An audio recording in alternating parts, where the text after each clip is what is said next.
Flosstube, welcome back to Snickerdoodle Stitch, or welcome if this is your first time here. This is a channel about cross stitch. My name is Kathleen, and today is going to be a little bit different again. We are going to talk about retreats. So this video is primarily for people who have not been to a retreat before, and in particular people who may be thinking about going to a retreat solo. So I was fortunate enough this year that I've been to two retreats, one a very large one, Stitch North, which I think was around 225 or 235 people in Toronto, Canada, and then Stitching in the Wild, which was I think just under 100 people in Fort Lauderdale, Florida.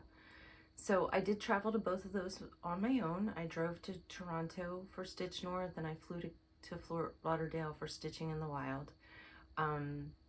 As I was preparing to go, and I have a couple other retreats coming up, and I'm noticing in the Facebook groups for retreats, there are a lot of solo travelers who have signed up or are thinking about signing up, but they're really nervous about what to expect, what it will be like going solo. And then there's some other common questions like the smalls exchange or floss drop swap, and what is that and what should they take? Is their stitching good enough? So I'm hoping to allay all of those fears and answer questions here so that people can understand what to expect at a retreat and what all of those different things that get thrown out, what they all mean. So first of all, as a solo traveler, piece of cake. I'm an introvert. I'm not one to walk into a room and immediately connect with a ton of people. But you will find at the retreats that I would estimate about a third of people there, maybe more, are going solo.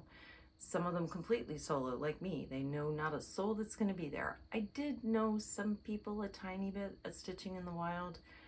Stitch North, I had not a clue. I hadn't even heard of anybody that was gone that weekend that I had even seen their name before. So, walking in, so what to expect? It is essentially a huge ballroom, conference room, full of round tables. Think if you've ever been to a wedding reception with round tables, or a banquet or a conference, anything like that where you've got round tables and they're all filling up this room. There's about 8 chairs per table. That's what you're going to be walking into. For Stitch North, I got there about 15 minutes before the doors opened, and there was already a line all the way back through the hotel. So by the time I got into the room, it was probably about 2/3 to 3/4 of the way full. Stitching in the Wild, I flew down that morning, so I got there about 2 hours after the retreat started, and both times people offered, would you like to come sit with us, when they saw me wandering through carrying my stuff, obviously having just arrived at Stitching in the Wild. I thanked them, but I could see somebody in the back corner that was sitting there by herself, so I said, I see somebody sitting by themselves, so let me go see if they're expecting other people or if they want some company. And best decision I made. Not that the other table wouldn't have been lovely. I couldn't even tell you at this point which table it was that invited me to join them. But it was Carolyn at a table in the back corner, and she laughed because she said she picked that one because it had the best lighting, and it absolutely did. It had a light right over top of the table. It had a white tablecloth, so it was reflecting light, unlike the tables that were covered with black tablecloths. So we scored a great table there, and we ended up with 6 other fantastic table mates. So that's sort of what you're going to walk into, what to expect when you first get there. People will line up early to get in. You can meet plenty of people in line too. So you're waiting in line maybe half an hour, and so you're going to meet the folks that are standing around you. Other tip for solo travelers, the retreats have Facebook groups. So I am signed up for 5 retreats, and everyone has a Facebook group. Some of them have multiple Facebook groups, one just for registered attendees and one for communication about the retreat prior to signing up, or for people who aren't yet registered. And in both of them, you will see people ask lots of questions. You'll see lots of different answers. It's a great source of information about what to expect as well. I'm trying to consolidate as much of that information here in this one short video as possible. In the Facebook groups also, You will see people saying, you know, looking for roommates. It's a great way to save some money if you're not put off by sharing a room with a stranger. Stitchers are a fantastic bunch, so I think it's probably pretty low risk to share a room with somebody that you've only met virtually. You'll find people looking for ride shares, either to and from the airport or at my table in Toronto. Two of the women were from a province like 8 hours away, and they posted in the Facebook group, is anybody else coming from this area, and connected, and I think they met up for like lunch or something prior to attending, and then decided that they would drive out together and share a room. So great way to build an even stronger bond with somebody and save some money so you have some more money for shopping, or maybe make the trip affordable when it otherwise wouldn't have been. It's not a cheap proposition to go to a retreat. You know, the retreat fees are very reasonable in general. From what I know from planning large work events, they are likely just covering the fees that the hotel or the conference center are charging them. So it's not cheap to rent a hotel room for the day. The other thing with the Facebook groups is that's where they will advertise their gear sales. So if you want, you know, the t-shirt that says StitchCon 2023 or whatever the retreat name is in the year, it likely will be sold through a pre-sale through a third-party vendor that they contract with for a limited period of time. I'm not a big Facebook user, so I missed all of the pre-sales for almost every retreat that I'm going to this year, at least that have had the pre-sales yet. I guess some of them could have, and I just don't even know because I'm never on Facebook. But anyway, if you want the t-shirt with the retreat name and or year, definitely stay in tune with the Facebook group that they have set up. Some retreats like Stitching in the Wild, they had an assortment of t-shirts there which people could buy actually at the retreat. StitchCon, I know, has finished their retreat or their gear sales, and they have said that they may do one after the retreat if there's enough interest, but you know, who knows if that will happen or not. So that's what to expect as far as showing up, arriving, kind of how to navigate as a solo traveler. You know, everybody is extremely friendly, and you would be fine at any table. And like at Stitch North, as the room filled up, so say you were arriving later and you get there and the room is full, they came around and tied balloons to the empty chairs so that anybody arriving late could immediately say, you know, all the seats that have balloons tied to them are still empty. But people are genuinely happy to have you join them at their table. It's mostly people looking to connect with other stitchers and talk about stitching and stitch, and you know, talk about all kinds of other things too, but they're looking for that connection. That's part of the reason they've gone to a retreat. So they would be as excited to have you at their table as you would to join them. What to pack? So I mentioned you're 8 people, typically at a round table. That's a general head count per table that any hotel or conference center is going to tell you for a table for like a banquet or dinner. So 8's a pretty standard number. Some retreats I'm seeing have as few as 6, and some like Stitch North said that there could be up to 10 per table. So I would plan on 8, and 8 gives you about as much space as like a standard placemat, maybe a little bit wider. Not a lot wider though. Think about last time you were at, you know, like I said, one of those kind of banquets, receptions, whatever. Think about how much space you had there with the folks next to you and your plate and silverware and glasses and that kind of stuff. That's essentially what amount of space you're going to have. So to pack and be able to fit everything and get your stitching and be comfortable, here's what I recommend. If you are a monogamous stitcher, maybe you stitch one thing until it's done and you're happy with what you're already working on, you likely would be fine with your one project to take. There are a lot of people who work on a single project the whole weekend, mostly people that have really larger projects that are taking hundreds of hours. If you are somebody who prefers to change up whatever project you're stitching on every couple days, you probably want to pack about a project per day. You could pack more if you're driving than if you're flying, so that's always a consideration too. For flying, I took mine in my carry-on personal bag that has to fit under the seat in front of you, because I didn't care if they lost my clothes, but I did not want them losing my stitching. So when I went to Stitch North, for a 2.5-day retreat, I think I took like 6 projects, and some never made it out of the car. They were just in the back. If I got bored with something or had some problem or was unhappy with my stitching, then I had some alternates there. Most of the retreats will do some sort of sales. Either they will have a general sale of patterns, fabrics, or like Stitching in the Wild has some exclusives, and they had some trunk sales going on, and Gary and Ronnie had packaged up floss packs that went with a lot of the patterns that were there for the trunk sales. So there were lots of opportunities to pick something up and buy fabric and floss and be able to start stitching it right then.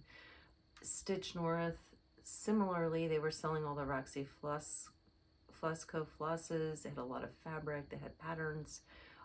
They did have a specific retreat pattern, and that one they did through pre-sales. I don't remember if it was for sale at the retreat or not. It was gorgeous. It just wasn't something that I needed to add into my pattern library at this point, so I did not buy the retreat pattern there. But it is fun to buy get a freebie pattern at the retreat and actually stitch it at a retreat, and then it definitely creates a souvenir and memento to remind you of the experience. So that's an option, but you may not like the project, or you may just, you know, kind of like me with Stitch North.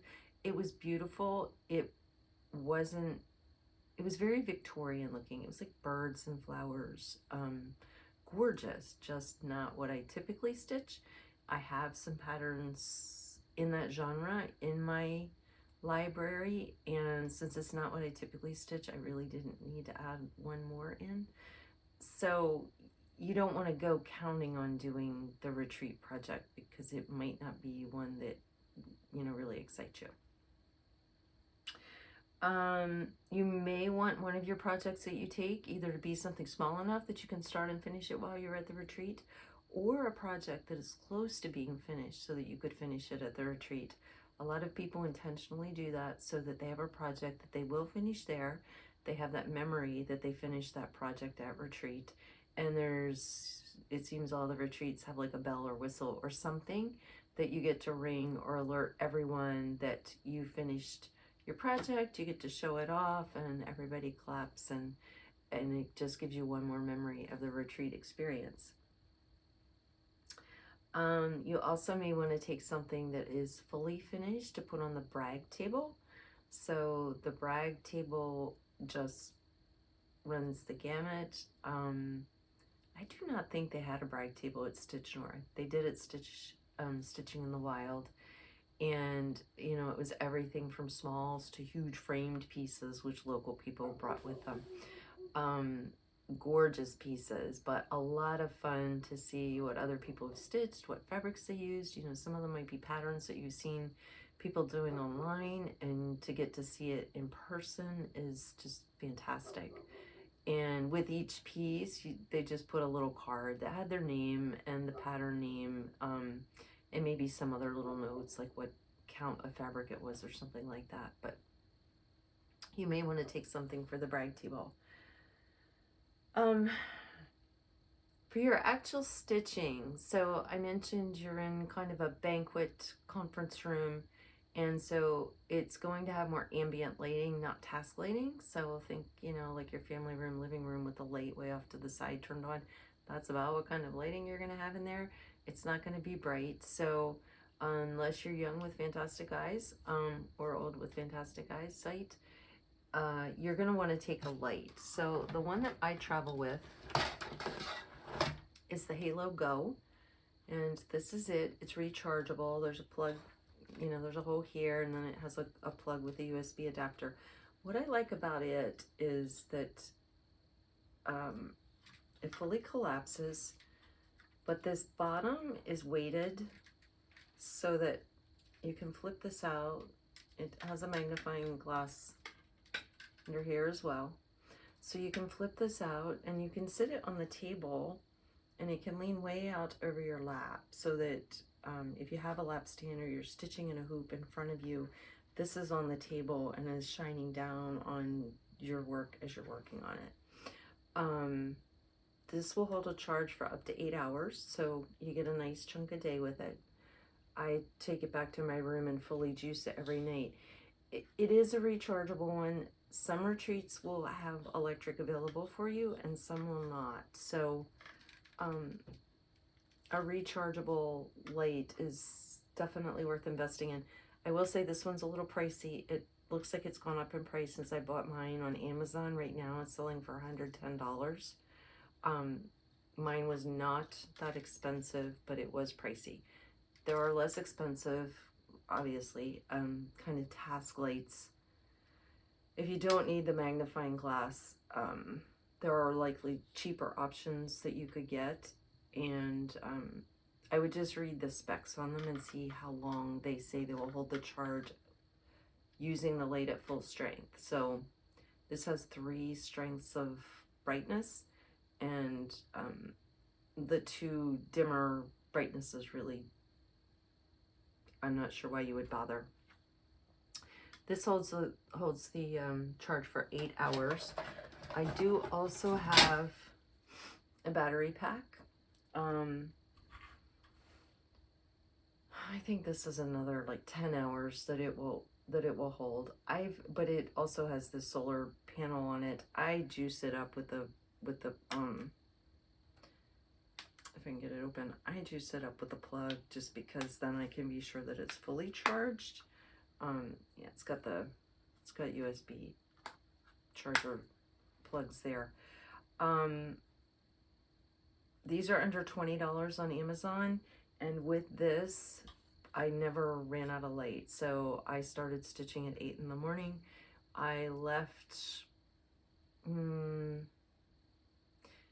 maybe around 11 or 11:30 at night, and my light was still going strong with the battery pack. So the light had gone, the battery had drained, and I had added on the battery pack, and close to midnight. So that's what, 16 hours later, it was still going strong. One thing to know about these is that you cannot put either one of these in your checked bag. You do have to carry these on if you're flying. So I put these in my stitching and my carry-on stuff because, like I said, if they lost my clothes, fine, but I didn't want them losing my stitching, especially some that I had already started. So just a heads up on these, don't put them in your checked bag.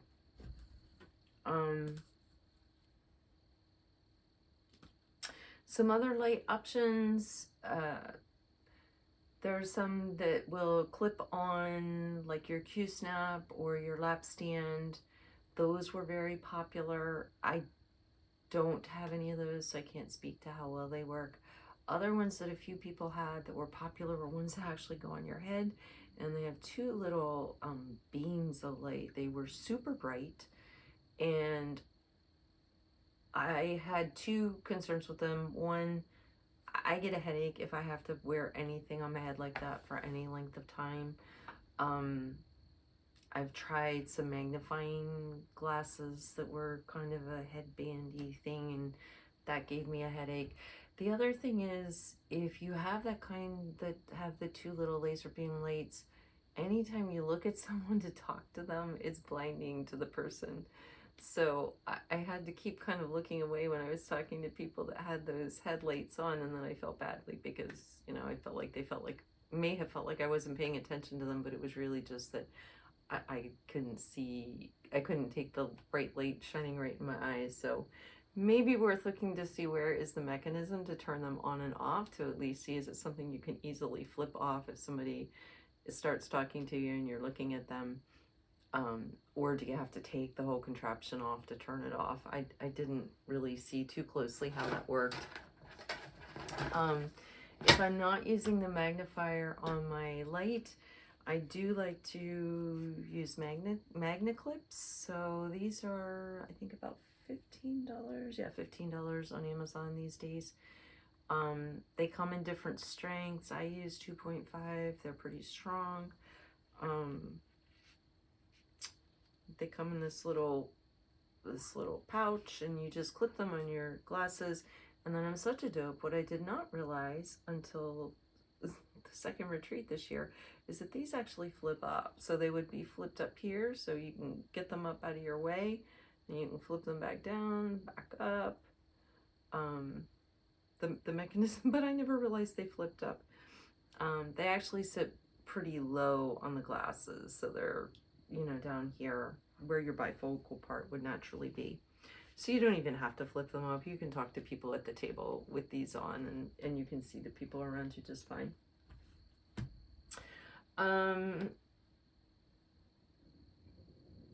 Okay. You may want to take this is my lap stand. There are many different kinds of lap stands. This is from Case Creations. I've been very happy with it. I especially like how many different pivot points it has, so that I can get it to accommodate whatever size frame I'm holding, and it will work for me to stitch with this on my lap or up on the table. I find it more comfortable in my lap. I'm short. I'm actually average height, but you know, most tables are made to accommodate 6 foot and women, and so put me at a table, and this is a little bit high, so I tend to stitch with this in my lap. I stitch with it in my lap at home. I have a floor stand too, but my preference is to just use the lap stand. I didn't bother flying with this. It is heavy and it's bulky. It does fold up more so that it collapses better than it is here, but I can stitch without it. I'm fine with just a hoop, so I didn't fly with this. But for retreats where I'm driving, I definitely will put it in the car. Even if I don't end up using it, I will at least have it with me. And then another thing that I love that I don't know now what I did without it is a stand to put the pattern on. So it's magnetic. It will hold your needle minder. I've got one of the magnets off my Bluron metal pattern holder here, and I've got some post-it notes. The post-it notes are great to take along too. Then you've got some paper, and I use them to sort of keep track as I work up or down a pattern where I'm at. Instead of using a highlighter, it's faster for me just to hop a post-it note up or down or over. So a nice setup is this on the table in front of you. You've got your light, and then you're stitching either in the stand on the table or in your lap, and you're then pretty contained in that bubble of space or pie shape of space that I mentioned. So with all of this gear that you would be taking and your multiple projects, I like to take it all in something that will fit under my seat. So one bag that is very popular is the Ultimate Travel Bag. Although you will see it mentioned as the retreat bag, but it is a pattern from By Annie, and it's called the Ultimate Travel Bag. There is a tutorial for this on Etsy. It's a great class. It will take you through step by step. You need the pattern as well, just so you have the right measurements and everything. But the online class, really, you can do it a step at a time.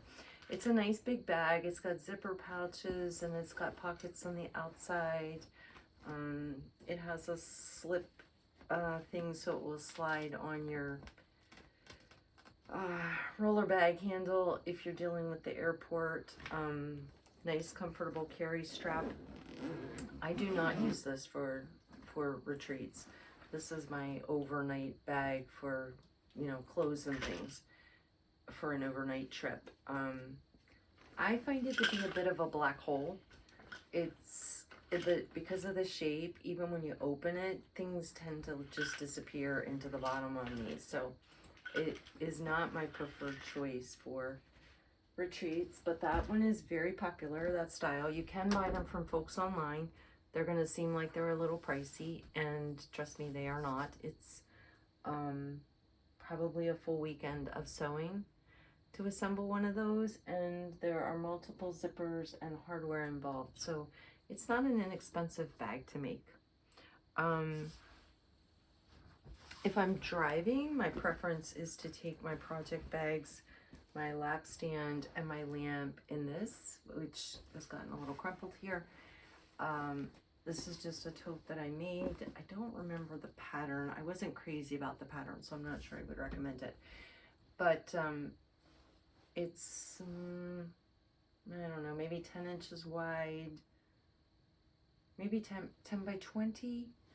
But all of those, I mean, I could put 4 or 5 project pouches in here, my lap stand, my light, my battery pack, my pattern thing.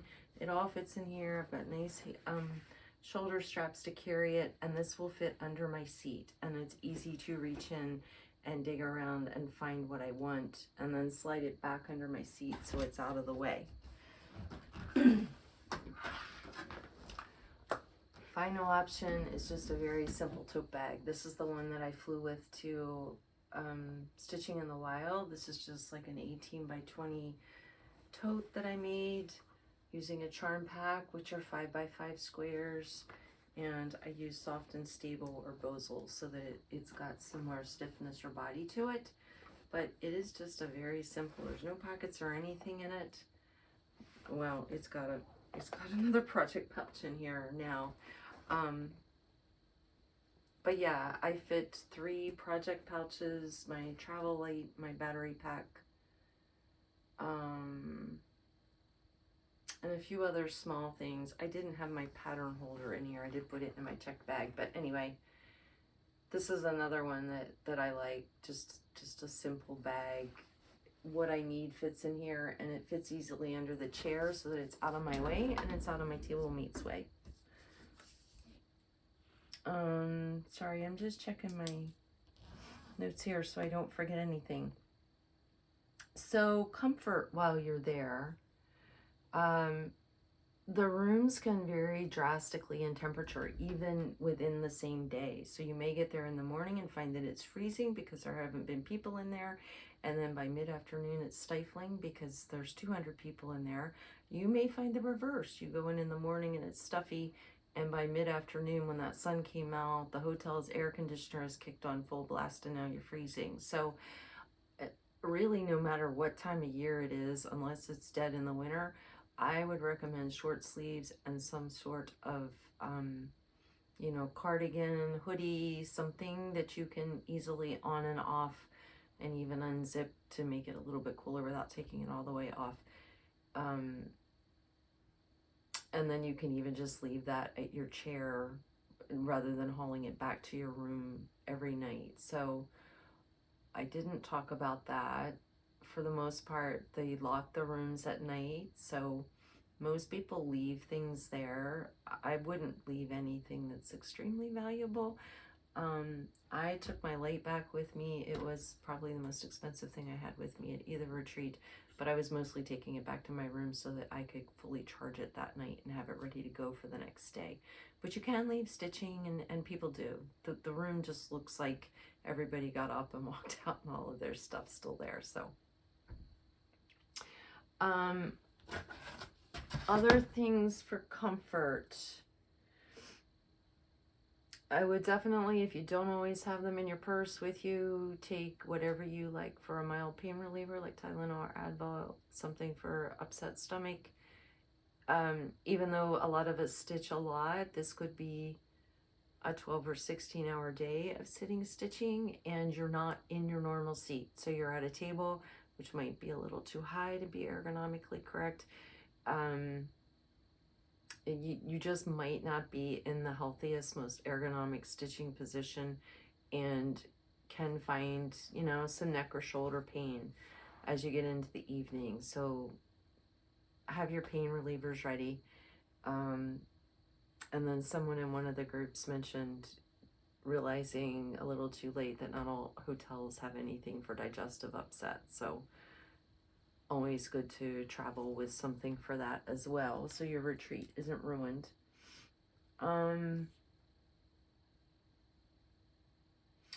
So if I were driving and not flying, other things that I would take is my cup holder. This was made by a company called, or the gadget was called Scrap My Bob. It was marketed for scrapbookers. I've used it at quilting retreats for years and quilting classes. It appears that Scrap My Bob may be out of business because I couldn't find this online anywhere, including what I know are some pretty robust scrapbook and stamping stores. So I did see Amazon had a lot of table clip-on cup holders, but this is really nice to screw onto the table and have my cup in here. I'm a big coffee drinker in the morning, and I don't want to be that person that manages to knock my coffee over or sit it there and run to the bathroom and come back, and a table mate who didn't realize it was there. Because remember, you got all this stuff going on at this table, and people are going to have things piled in the middle. I don't want to be the one whose coffee gets knocked over on someone's stitching that they have spent hours or days or weeks or months stitching on. So I do like the the screw-on cup holder. Another option is just some sort of you know, thermos, something refillable that has a good lid that you can secure on it. Another option I've seen people take is some sort of collapsible footstool. This one just pops open. It's too bulky and heavy for flying. That would be crazy, but it would be fantastic if you were driving. If you are used to stitching with your feet propped up, again, it's a very long day or series of days. So some of these retreats are as long as 4 days, you know, starting at 8 in the morning and maybe ending at like 5 p.m. on the 4th day. So there are 4 extremely long days that you're stitching. And if you're prone to your feet swelling, or if you've been flying or driving and your feet or legs have swelled, the stool can be a huge comfort. So that's another thing to think about bringing. I did even see people come with chairs, like the canvas camp chairs, which the chairs at conference rooms are not the most comfortable. They do usually have a padded seat, but they're not, they're certainly not as comfortable as our recliners or our chairs that we normally stitch in at home. Another option is just a chair cushion. I know lots of people at quilting retreats or conventions take a chair cushion. That's partly just so you're a little bit higher too, to the table height. So that's another option. Last couple things related to just the table. You may want snack foods. A lot of times table mates will bring snacks and just dump them in the middle for anybody to help themselves. I like to take M&Ms because I'm fanatical about washing my hands when I'm stitching, and M&Ms aren't gonna, you know, I'm not gonna gunk up my hands. I made the mistake of eating, I don't know, Fritos or something at Stitching in the Wild, and was like, what was I thinking? Okay. One other thought, this is a book that I made. Well, I didn't make this book. I just decorated this one, but it's a travel journal. So it has these sections in it that slip out. And one section, I'm documenting all of my finishes by year. But my plan for the next retreat is to slip a section out of here so that I have just, if I can get one out now. They really do come out easily. I've just got to get the right. All right, I'm not going to fool with that now while you're all waiting. It's just a little notebook. I'm going to slip it out so that I can get my table mates to write down, you know, I'll put the retreat name and date and get them to write down their contact information so that I have that. One of my other table mates at Stitch North had a little book she had taken, and I thought it was a fantastic idea, and everybody just wrote a few thoughts about, you know, their memories of the weekend so that we could remember who we were there with. It reminded me of autograph books, if you're as old as I am. Back in the 70s, little autographs. There were about 4x6 autograph books were really popular. Mostly the girls would take them to school and get everybody to sign them. Or, you know, if you went to summer camp or things like that, you took your autograph book with you. Or, yeah, it was pre-electronic anything. So It's kind of what the little book at the table reminded me of, what people were writing in it and stuff. But that's my plan, is to take one of these sections out of here to my future retreats. So you might want to take something so that people can record their contact information for you. All right, next up, we'll talk about table gifts. So it's not uncommon for people to take a little special gift for the table, and it could just be a pile of snacks that they dump in the middle. And I shouldn't say just, because those snacks are critical to getting through the weekend. I took to my first retreat these little Ort holders that I made. It's just a 10 by 10 square that's unfolded up this way. And that was my first retreat. And my other table mates, I had a pattern from one, and a really pretty beaded thread counter on a kind of a lanyard thing. I'm terrible at describing it, and I don't have it here with me. The next retreat, my table, I gave these little bags, which had a pair of these little scissors. If you haven't seen these little scissors, I love these. They are so tiny. TSA is never gonna confiscate these bad boys, but they're actually super sharp. They are like the best little scissors. They cost a couple bucks. You can also buy them by the dozen on Amazon. Yeah, I love those little scissors. A retreat is not where you want to take your $100, I can't think of the brand, Cortana scissors. And then in the bag I had these little zipper pull, floss drop tag, scissor fob. It's got a lobster claw clasp on it, so you can put it on anything. And I just did a video on how to make these, but that was a table gift. Someone at another table gave me these. This was their table gift. They had a pretty tag with their contact information.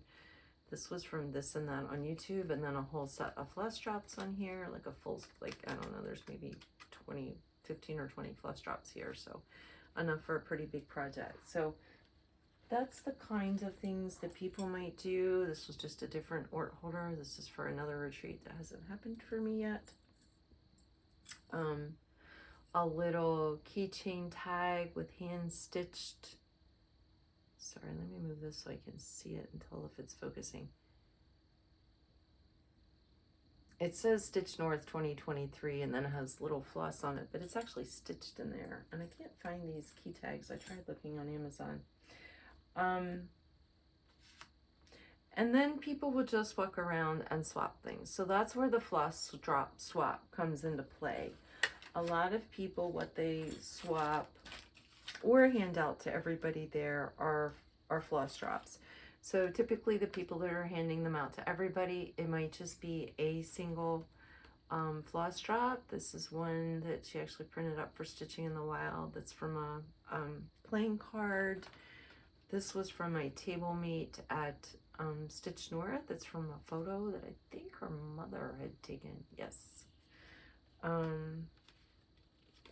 This one, now this one has holes punched in it, and there's a lot of debate online. It seems about half the people say they prefer to have the holes punched, and half the people say no, don't punch the holes, because I've got my way that I like the holes and I'd rather punch them myself. So you're gonna be fine either way. So do what you do. For swapping, it seemed people more often swapped like 4 or 5.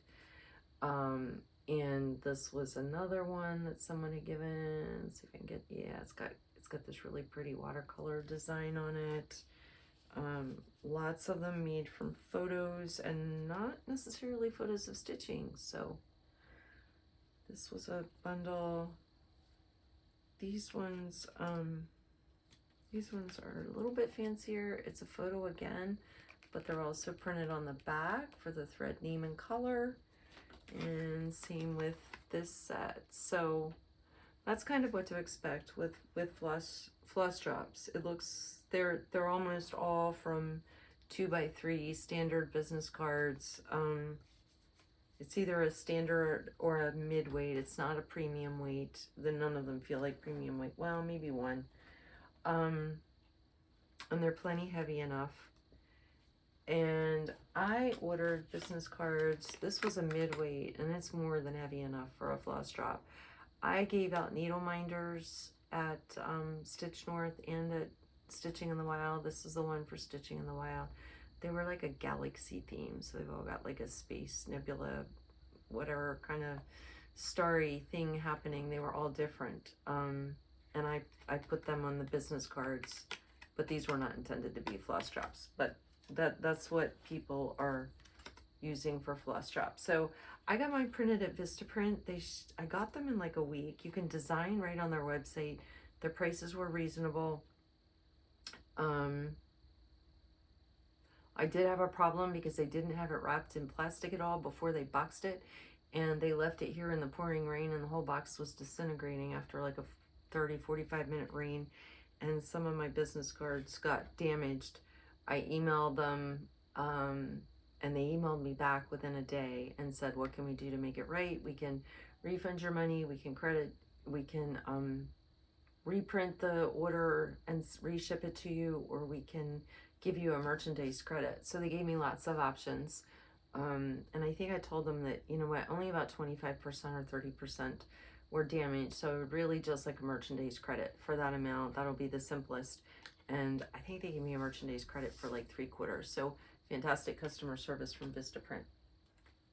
Other things people gave out were little stickers. This one has Seasilk stitches.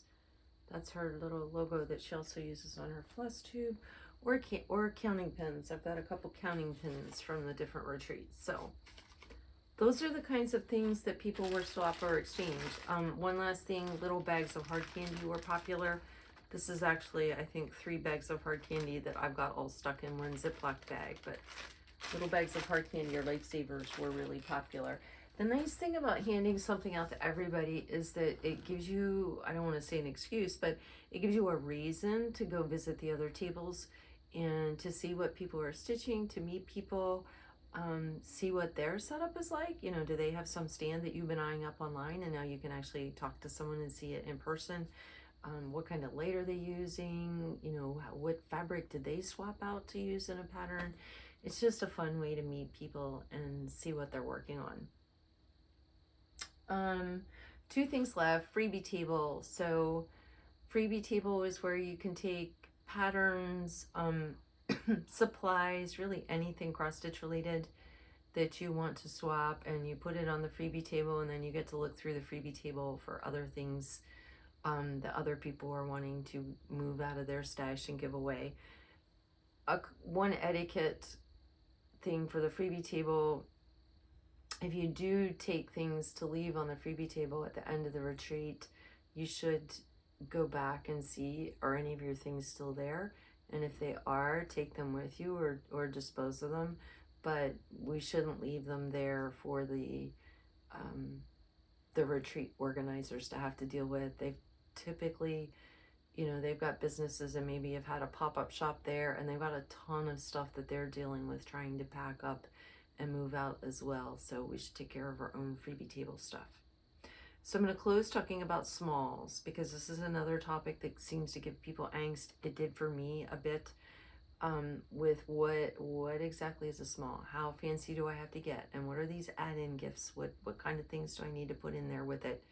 Just kind of understanding the whole small expectations and not wanting to be that person that, you know, left feeling like I had shortchanged whoever got mine. So first of all, don't stress. The small truly is just a small. They say 6x6, and that doesn't mean 1/1 on 40 count 6x6. It probably means something in the like 65 to 70 by 70, 65 to 70 count, you know, side to side range. So it truly is a small. Most are finished as pillows. you do see other finishes, and those are really cool to see. It's fun to see how everybody finishes out their smalls and what they have taken. I will show you, you know, pillows were the most common. This was supposed to be a small. I didn't end up using it. It would have been fine as a small. This is a small that I received. It's a Biscore New. It was gorgeous. And it's fabric on the bottom. But beautiful stitching and beautiful finishing. And I haven't made a Biscore New yet myself. With the Biscore New, she gave me a little frog needle minder. This was a small. She actually had a different small stitched, and then really got there and realized that she had left her small at home, and this was part of the freebie pattern that Guerin Stitchery had given us at Stitching in the Wild, and she on the first day whipped this out with floss and stuff that she had with her, and then went and got something for finishing. But he's really cute, and now I'm not going to stitch that pattern, but that was fun. And she had it tucked in one of the smaller Guerin toten bags, so there was a little gift with that. For my smalls, I gave little the needle books, and they had some polymer clay fancy pincushion pins inside, a little pair of those scissors, and then a pack of needles. So those were my little tuck-in things, and they went into the needle book, so they worked. My next small is this Blackbird Design flat fold, which I've showed before. I don't have it finished, but I'm making a project bag, a small project bag to put this in, to give this one away. And then I may actually do one of those floss drop thingamabobs with one of these flowers on it, to put in with it. But do read your retreats floss drop smalls exchange rules. One of the retreats I'm going to later this year have a pretty firm rule that your smalls exchange should only be the small, not any tuck-in add-in gifts. And it's really just to keep everybody you know, kind of consistent with what they're taking and what they're getting back, so that nobody feels left out. I suspect, and this is just my suspicion, that people, because they were worrying about not wanting to be the person that didn't give enough, have continued to add like more and more little tuck-in gifts, and that some of them may be getting a little out of control. Just a guess, I can't say that for sure, but you know, kind of like kids with the birthday party favors. You know, when I was a kid, that was like a bag with a couple pixie sticks and some Smarties or something in there, maybe a Matchbox car or something, and now I'm hearing it's like $100 gift bags. So yeah, I am now going to put in a video clip that I took at Stitching in the Wild. That one, they actually had everybody come put the smalls on the table so that everyone could see the smalls. And it will give you a good idea of what the smalls look like. They're very consistent with the types of things that I saw at Stitch North, so I think it's a good idea just to understand what the smalls are all about and what kinds of things people are taking. And yeah, so that is everything that I have to share about retreats. And if anybody knows of any suggestions or comments that I missed, put them in the comments, and we can mention them in a later video. I'll have a video later this weekend with actual stitching, my stitching that I've worked on for the past week, and some kitted up projects and plans. So hopefully I've inspired some people to bite the bullet and sign up for a retreat. You will not regret it, I promise. Talk to you soon.